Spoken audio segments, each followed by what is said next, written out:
And hello again, and welcome to the next episode about my Kawasaki Z1000A1 resto mod project. And in the last few weeks, not much has been happening with the bike because I've been busy with the Mark II project and other projects that I'm working on at the moment.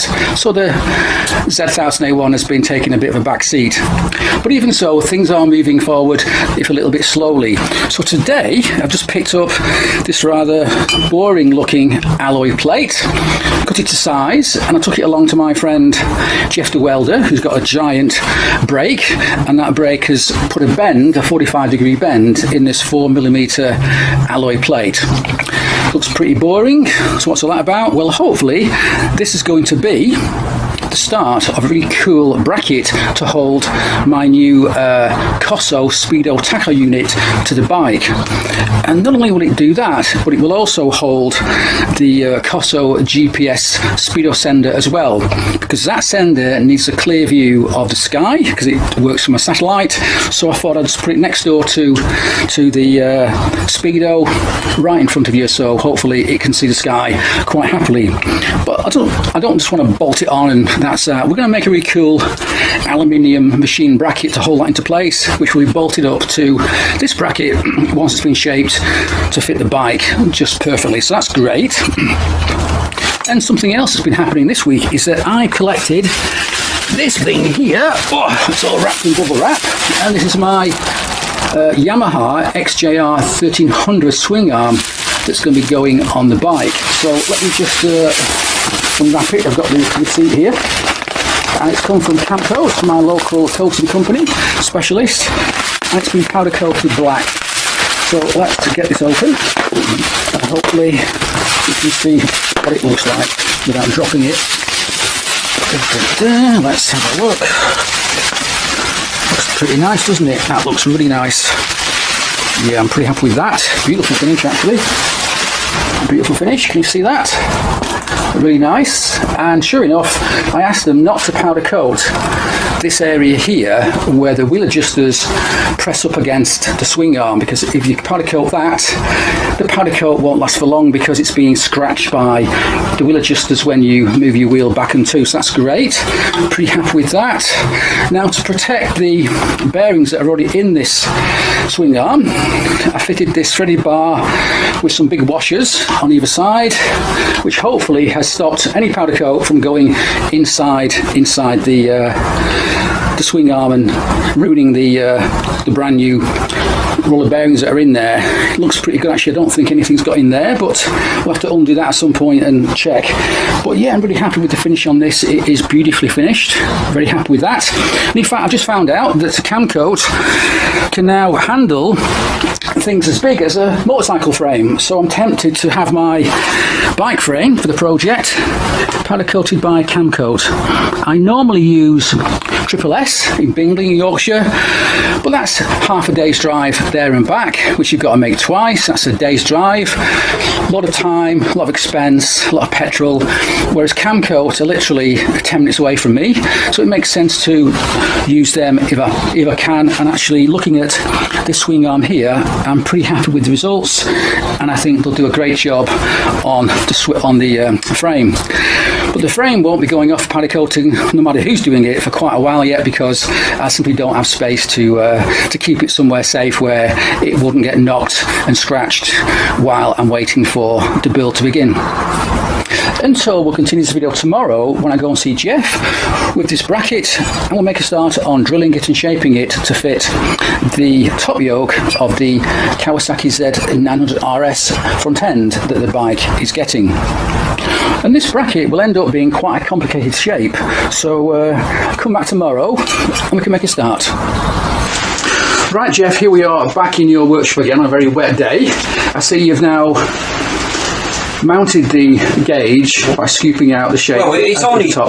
Roughly. We've only done it to, it wants a bit of linishing yet. It's only filed out at the minute. So my job now is to mark out the shape I want for that. And then we can shape it, and then we can make, or you can make me, a nice billet mount for the GPS sender, which is in that box by you. So let's do that next. I'll get me felt tip out and I'll show you. Yeah, no problem, no problem. We'll drink some tea first. we'll sort it out. And we'll do that in a minute. Great. But that's, like you say, now that's ready to... Yeah, be shaped. Well, for you, this is a job I can't... No, I know what I want. But you know what you want, and indeed. So it's like... That's what's next. It's down to you. Yes. And so while Jeff's away having his lunch, I've just quickly marked out on here where I want this bracket to be cut. So here and here. What's also important is, of course, that this bracket also needs to hold my GPS sender thing here. So it's going to go round about there. But it won't be mounted directly to this bracket. Oh no, the bracket's going to be cut, and then we'll make a separate billet mount for this GPS reader. It's actually an aerial. So what we'll do is we'll make it out of, say, 10mm billet, shape it, and then we'll mill out the centre to sink this in by about 5mm. That's the idea. Then it'll be bolted up to the shaped bracket that I've just done. That'll leave it looking a bit lopsided because obviously I've got something there but nothing there. That might look okay, but ideally I'd like to have something similar on this side to balance out the overall look. I'm not sure what yet, maybe a clock, voltmeter, ammeter, or some other cool thing that I can think of. So yeah, that's progress to date. So let's get that cut off and then we can continue. Right, Jeff, so here we have the speedo tacho gauge on its new mount to mount it to the top yoke. Looks okay. Don't really care about the back of it because you can't see it, given that the bike's going to have a big carbon fibre cockpit fairing. Though of course we will improve it slightly. This bracket will be eventually finished in some kind of satin black hard anodizing to match the yokes, so you won't really notice it.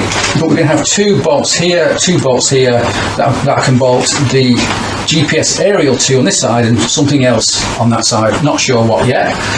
So I'm going to go away, draw out very accurately the kind of bracket for a mounter one for the GPS, which will be made in billet aluminium. Bring it back, Jeff can make that, hopefully we'll drill it, mount it, and it'll look fantastic. If not, it's my fault if it doesn't. As usual. So that's what's next. So for the time being, that can go back. Are you taking that with you? I can take it back, yeah. Yeah. And then, well, I don't know, do I? Yeah, I'll take it home and I can then play with it.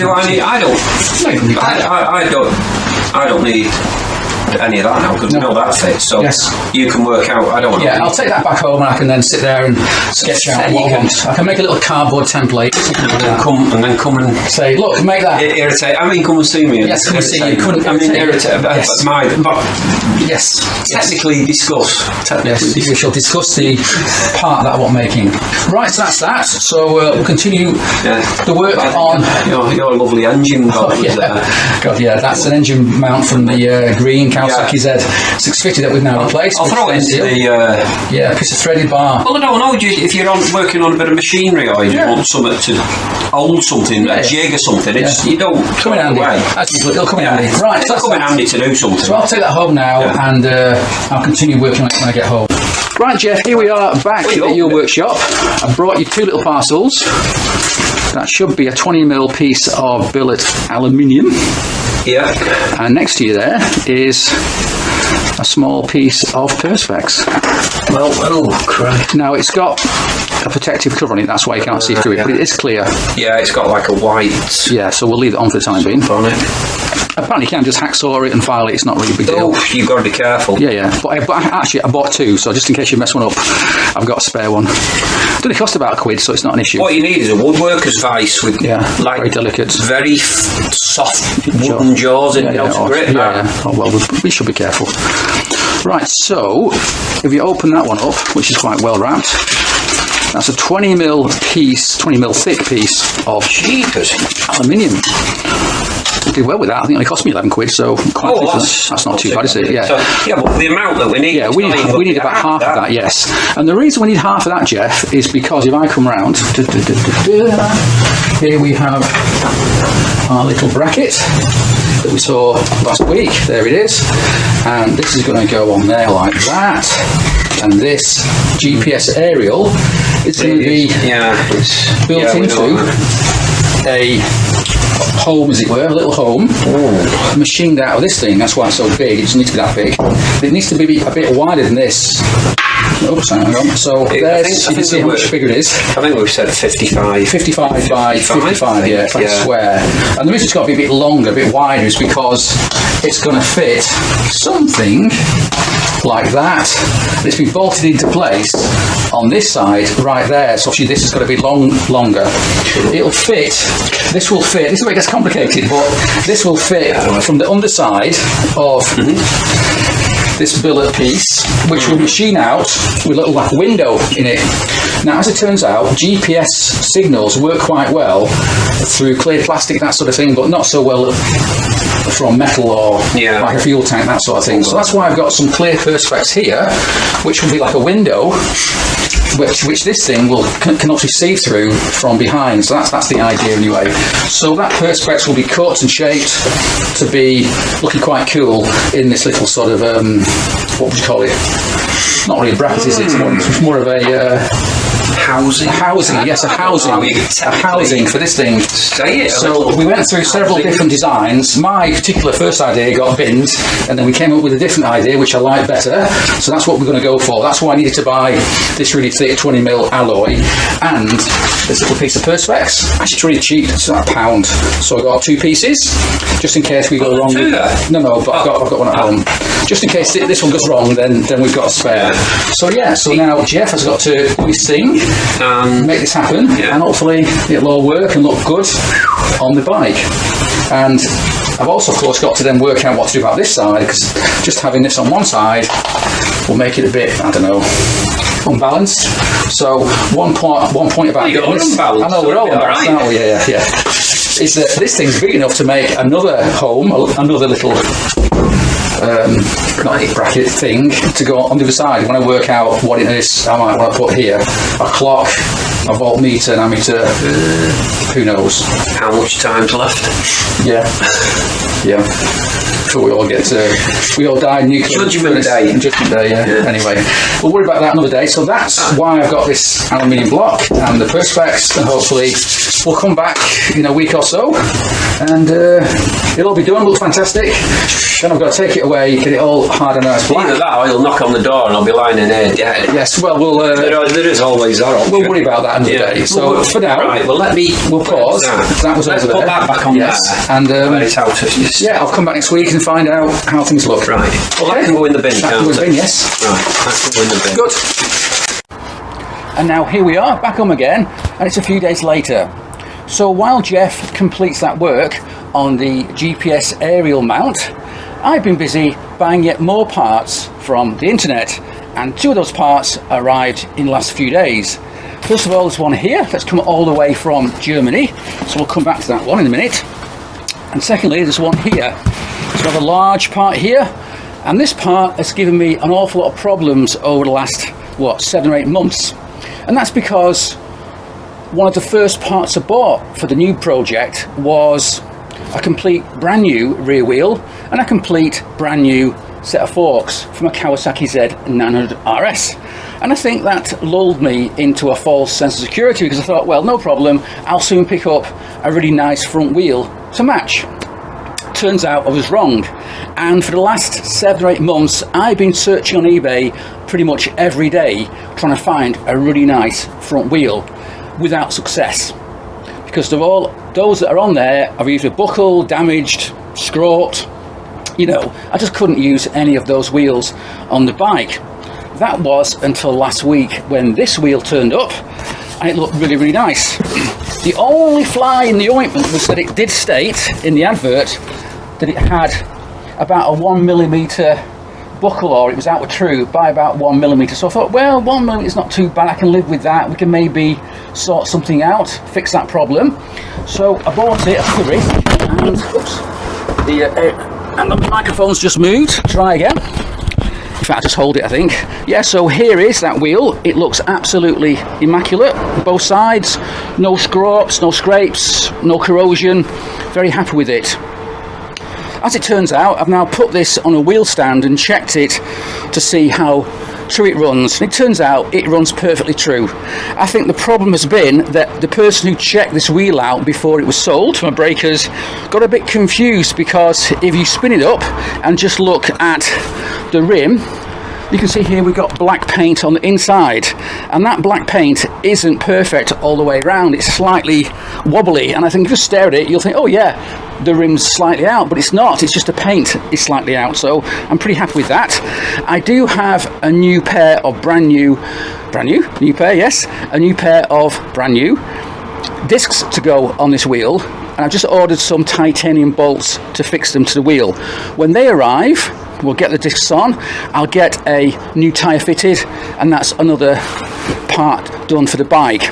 And in fact, once I've got the tyre on, that'll let me for the very first time roughly assemble the bike and just sort of stand back and see how it looks. So far I've not been able to do that, but once I've got the front wheel on, a tyre on it, I can then just, as I say, put it on its wheels, fit all the bodywork, fit the forks, and sort of see how it looks and if I'm happy with the general look of the bike. So that's quite good, so I'm very happy with that. By the way, that wheel cost me, I think it was £160, which is a real bargain. I got so frustrated trying to find a suitable wheel, I even went to the point of looking at the price of a brand new wheel from Kawasaki, and a brand new wheel from Kawasaki is around £750. So I thought, hang on, patience is a virtue, so I was patient, and it's taken about 8 months to find this wheel, but we got there in the end. So anyway, moving on, I've got this rather lightweight box here that's come all the way from Germany. In here is a very light part that's made from carbon fibre. And let me just put this microphone down, hopefully you can still hear me. And in here is a carbon fibre front mudguard or front fender made for a Kawasaki Z1000RS. Looks really nice, doesn't it? What it doesn't have, of course, is the mounts to mount it to the upside down forks. And that's quite fine because I don't like the way they look on a standard bike. Look a bit too angular. And for an old Kawasaki Z, I don't think that would work too well. So what we're going to do is make our own mounts that hopefully look a bit better and suit the look of an old Kawasaki Z a bit better. But that's a job for another day. So yeah, pretty happy with that. So in the next, oh yes, and by the way, this came from Germany and it's from a company called FF Carbon. Not sure what FF stands for, but no doubt it's something in German. So there you go. Total cost of this was, I think, £115, which for a carbon fibre part isn't too bad, and it is actually very well made, so pretty happy with that. A bit windy here. So yeah, pretty happy with both those buys, and I think tomorrow or the next day I'll go and see Jeff in his workshop and we'll see how he's getting on making that housing for the GPS aerial. So come back when I'm at Jeff's place in a few days' time. Oh, and one more thing. I always like to know how heavy the parts are that I fit to my bike. So let's weigh this. And as you can see, it weighs 5.1 kilograms or 11.0 pounds. Not the lightest wheel I've ever weighed, but it's not too bad at all. And it's certainly an awful lot lighter than a standard wheel would be back in 1978 when the bike was built. Right, Jeff, here we are back at your workshop. After watching videos on YouTube and sorting out your mum's tax affairs. Yeah. So you've been busy and you finished making, or almost finished making. Like she's some millionaire. No, afraid not. Right. Not for £58 she's not. No. Right, so stand back a bit and show us what you've been up to. You made that. Oh, your little doofer diddly. Yes, there it is, doofer diddly. That is a little. Are we all? Yeah, just stay away. Otherwise, you'll be out of focus. Away. I'm not stay away. Contagious, you know. No, if you come too close, you'll be out of focus. I'm afraid. So hold it up and let's see. My brilliant aura. That yes, your brilliant aura. Rub off on you. Indeed. If you so you made that, and that's out. That's part of that. Yes. That. Yes. What I had to do was, because if you're trying to hold that, if you cut it to the size, then what? If you grip it in the vice to hold it and then you mill it out, it'll settle. Yeah. Oh, and then suddenly, if it comes bloody loose while you do it, so you have. I left it on a chunk of billet, yes. So that it, and then once we've done most of the work, there's plenty left, isn't there? Drill it off and then just sort of. Yeah. And there's some left on there now to make something else with. Well, that's mine. Yes. Well, I can just leave it here for now. I think there's more bloody stuff of yours here than no doubt, what I've got. I've actually just bought some more. Oh no! Yeah, some big a big slab of 8mm for making something else, but that's a different story. Right, so that's all hollowed out, intact. Well, let's grab the actual aerial part. Now, yes. Are we? So that really that goes in there, like that, doesn't it? Okay, let me just refocus that, otherwise it'll be out of focus. My camera doesn't autofocus anymore because it's broken, but anyway, we'll do our best. Right, so I've refocused, and hopefully now you can see that a bit better. So we've got the little aerial inside. Yeah, so complete with the cutout, yes. Yeah. We've got our little loop. Yes, for the wires. So that will go on. Yeah. And then there's that little clear piece, it's still got the stick, that's going to go inside. On the inside, yeah. Yeah. And then... And whether you want to bond it in just with a little bit of yeah, it might be better, because if any dampness it might be better just put a little bead of silicone. Yeah, I'll probably glue it. Clear silicone or something, to seal it. And then you've got this plate. Yeah, I think that's base the plate. way, yeah. Not strictly necessary, but... Whether you just want to leave that like that, because... No, it's fine, Because if it's at an angle, I think the odds of anything getting... That bike won't be used in winter, believe me. I don't ride in winter anymore, so we're okay. So if we now grab hold of that bracket, and we'll see how it all fits together. Now, that's going to have to go... Yeah, like that. About... Well... This is where you see... well, I think... Well, it can only go in one position, because otherwise it's...